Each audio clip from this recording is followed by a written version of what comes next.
Halo teman-teman semuanya, perkenalkan, nama saya Muhammad Nopal. Saya dari Prodi Pendidikan Ilmu Pengetahuan Sosial 2021, Fakultas Ilmu Sosial Universitas Negeri Jakarta. Pada kesempatan kali ini, izinkanlah saya mengajak teman-teman untuk belajar bersama terkait peta penggunaan lahan Pusat Kesenian Jakarta Taman Ismail Marzuki.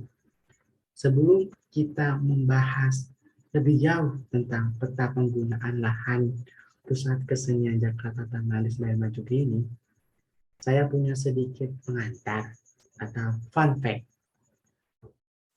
seputar Pusat Kesenian Taman Ismail Marzuki ini. Berdasarkan indonesiabudaya.com, di sana dijelaskan bahwasannya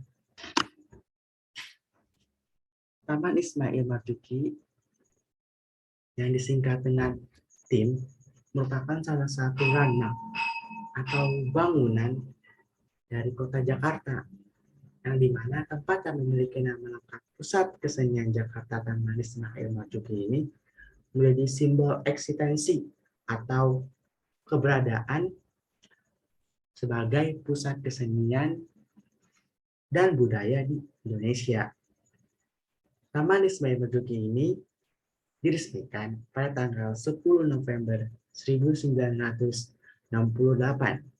Secara rutin, Taman Ismail Marzuki menjadi tempat penyelenggara berbagai event, mulai berbagai event kesenian, antara lain pementasan musik, film, wayang, pagelaran tari, drama, serta pameran lukisan. Untuk nama Taman Ismail Marzuki sendiri berasal dari nama seorang komponis, yaitu seorang pejuang Indonesia yang bernama Ismail Marzuki. Keberadaan Taman Ismail Marzuki merupakan penghargaan atas kontribusi beliau terhadap musik di Indonesia. Selain diabadikan sebagai nama pusat yang terletak di Jalan Cikini Raya nomor 73, yaitu Pusat Kesenian, Ismail Marzuki juga dianugerahi gelar pahlawan nasional yang secara resmi itu diumumkan pada tanggal 10 November tahun 2004. Nah, untuk Taman Ismail Marzuki memiliki banyak sekali fasilitas yang terdiri atas 6 ruang teater modern, balai pameran, galeri, gedung arsip, serta bioskop.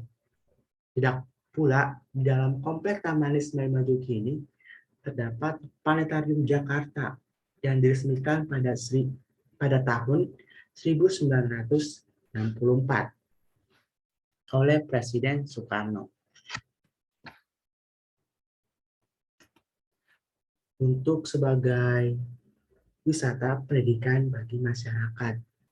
Selain itu, di komplek ini juga terdapat Institut Kesenian Jakarta, guys, sebagai salah satu perguruan tinggi yang secara khusus berkiprah dalam bidang seni, antara lain seni rupa, seni peran, dan perfilman. Tidak pula juga Taman Ismail Marzuki ini melahirkan seorang tokoh-tokoh hebat di bidang sastra dan lukisan yang merupakan lulusan dari IKJ. Salah satunya ada Rendra, Sardono Wekusumo, Farida Kortozo, Ade Sinur, Suyatna Amrun, Afandi, yang pernah merintis karir berseninya di Taman Ismail Marzuki ini. Setelah tadi saya memaparkan fun fact seputar Taman Ismail Marzuki ini, kita langsung saja membahas topik utama kita, yaitu peta penggunaan lahan Taman Pusat Kesenian Jakarta Taman Ismail Marzuki. Oke. Oke, selanjutnya kita ke materi utama kita, yaitu peta penggunaan lahan Pusat Kesenian Jakarta Taman Ismail Marzuki. Di mana dalam peta ini saya mencantumkan peta buatan hasil karya saya sendiri dengan judul Peta Penggunaan Lahan Pusat Kesenian Jakarta Taman Ismail Marzuki. Nah, di bawah judul ini terdapat arah mata angin, di mana arah mata angin ini berisi panduan arah yang memudahkan untuk menunjukkan mana utara, mana barat, mana timur, maupun selatan, dan arah-arah lainnya. Selanjutnya di sebelah kanan ada skala, di mana skala adalah ukuran pada peta dengan ukuran sebenarnya. Nah, skala ini saya mencantumkan dua skala, yaitu ada skala angka dan skala batang. Untuk skala angka itu tercantum 1 berbanding 5.300, yang artinya 1 cm pada peta sama dengan 5.300 cm ukuran sebenarnya.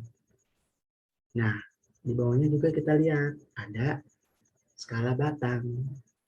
Cara bacanya 1 cm pada peta itu sama ukurannya dengan 53 meter ukuran sebenarnya. Oke, selanjutnya di bawah skala ada keterangan, di mana saya mencantumkan beberapa warna di situ. Ada warna kuning untuk bangunan, warna biru untuk daerah perairan, warna hijau untuk lapangan terbuka, warna merah untuk jalan, dan yang terakhir warna hijau tua untuk vegetasi. Nah, ayo kita mulai dari bangunan. Kalau kita lihat dari peta ini adalah bangunan-bangunan yang terdapat di lahan Pusat Kesenian Jakarta. Nah, ini tuh daerah IKJ, Institut Kesenian Jakarta, yang dimana ini adalah VSFD, yaitu Fakultas Seni Rupa dan Desain yang terdapat di IKJ. Sebelah sini, ini adalah perpustakaan IKJ. Ini adalah tempat art Liberatorium, tempat menaruh-naruh karya dari anak IKJ, bisa di sini ya, teman-teman. Oke, selanjutnya adalah di daerah sini. Nah, sini. Sini adalah teater besar, di mana banyak acara-acara di sini, seperti acara event-event tentang kebudayaan, ataupun apapun itu, biasanya di sini teman-teman. Ada ruang VIP-nya juga, ada AC, udah pasti ada AC ya. Ada LED billboard, lumayan cukup lengkap. Terus selanjutnya ada, oke, selanjutnya adalah sebelah sini. Sebelah sini adalah Galeri Cipta 2, Galeri Cipta 1, dan terdapat juga sini planetarium, guys. Di mana Galeri Cipta 2 ini berfungsi buat tempat display sebuah lukisan ataupun pameran seni lukis, biasanya dilaksanakan di Geraha Cipta 2 ini. Juga sama Geraha Cipta juga dengan Geraha Cipta 2. Bedanya kalau di Geraha Cipta 3 dia tuh tanpa lobi, tapi fungsinya sama kok, sama kayak Geraha Cipta 2 sebagai tempat display menaruh lukisan atau pameran lukisan. Nah, di tengah-tengah sini nih ada yang namanya planetarium. Planetarium itu adalah tempat mengedukasi pendidikan seputar apa ya, astronomi atau benda-benda langit. Jadi buat kalian yang suka astronomi, yang suka benda langit, kalian bisa datang ke planetarium yang ada di Taman Ismail Marzuki ini, guys. Oke, selanjutnya kita ke sebelah sini. Gedung ini, gedung ini sebenarnya banyak, tapi nggak ada namanya gitu. Jadi kita seadanya dia. Oke, yang ada namanya di Google adalah Gedung Kesenian Jakarta. Nah, untuk Gedung Kesenian Jakarta sendiri, ini merupakan tempat sama kayak teater besar, pementasan seni dengan fasilitas yang cukup. Teaternya juga lumayan, tapi dia tidak pada ruang VIP gitu. Nggak ada billboard buat LED seperti di teater besar ini, guys. Oke, selanjutnya adalah di jalan jalan ini jalan Cikini 9 nih, guys. Jalan Cikini 9, belok kanan lurus kanan. Ini jalan Cikini 9. Terus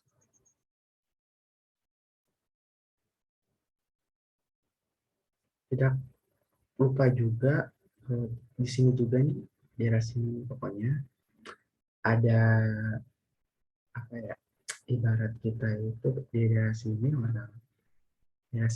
daerah sini kayak ada pusat dokumentasi HD Yasin, di mana ini merupakan kayak pusat dokumen sastra terbesar di Asia Tenggara. Jadi kalian kalau anak-anak sastra biasanya ke sini buat nyari buku-buku yang lengkap gitu. Terus juga di sini juga di daerah sini ada Geraha Budaya. Geraha Budaya itu kayak apa ya? Sama kayak teater besar juga, sama-sama teater modern, tapi dia tidak ada LED billboard dan ruang VIP, guys, teman-teman. Oke, selanjutnya ini adalah kawasan vegetasi. Ini juga sama kawasan vegetasi. Nah, ini adalah lapangan terbuka hijau. Banyak sekali lapangan terbuka hijau ya semua.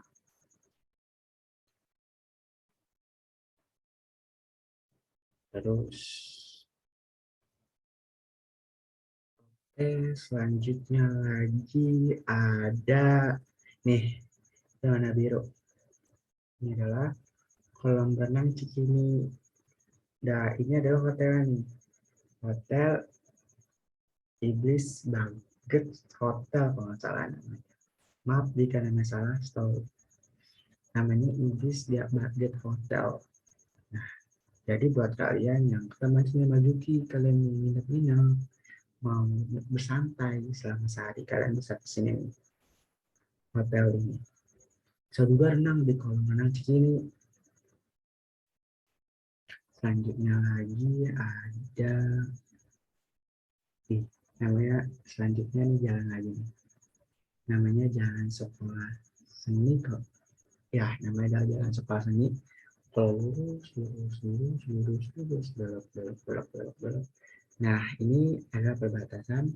Kita sudah masuk ke jalan Kali Pasir atau Kali Pasar, Kali Pasir ya. Belok lurus. Nah, udah sih. Nah, ini lapangan terbuka hijau, ini vegetasi, ini lapangan terbuka hijau. Ini sendiri sih sebenarnya lapangan terbuka hijau ini biasanya bisa dilalui dengan motor ataupun pejalan kaki ya, bisa. Oke, selanjutnya ada yang namanya garis koordinat. Nih, Tadi nah, garis bujur sama garis lintang ya. Kelihatan. Warna biru-biru ini.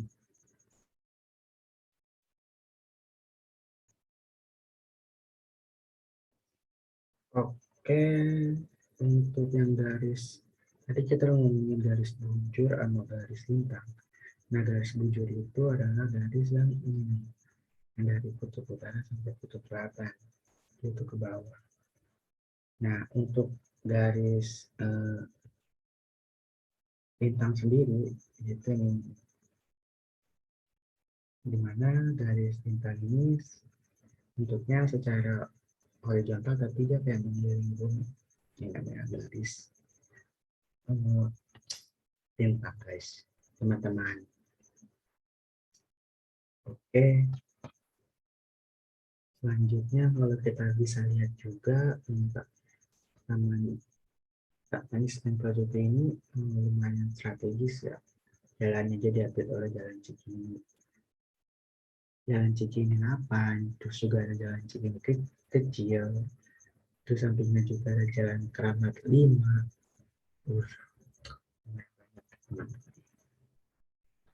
Oke, apalagi?